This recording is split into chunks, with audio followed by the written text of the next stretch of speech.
dire on va organiser une primaire pour débattre tous ensemble là-dessus.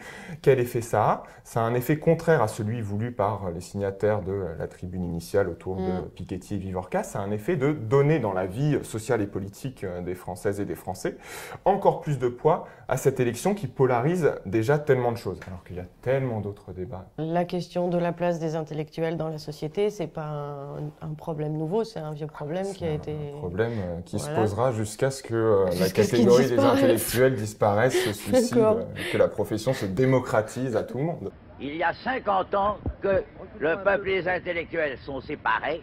Il faut maintenant qu'ils ne fassent plus qu'un. Ce que je fais, c'est un constat, à savoir que nous sommes dans une société qui fonctionne selon différentes logiques, mais une de ces logiques est une séparation croissante entre ceux d'un côté qui pensent, ceux qui se dédient aux tâches intellectuelles, et ceux à qui on demande de travailler avec leurs mains, le labeur physique, etc.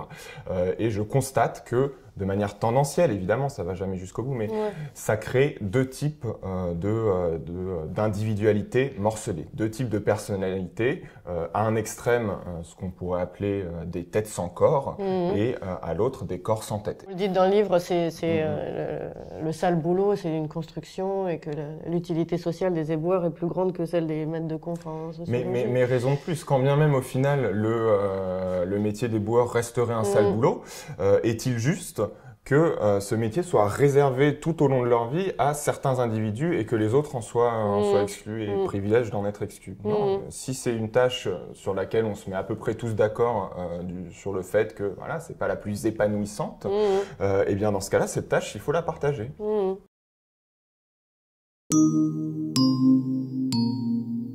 Thank you.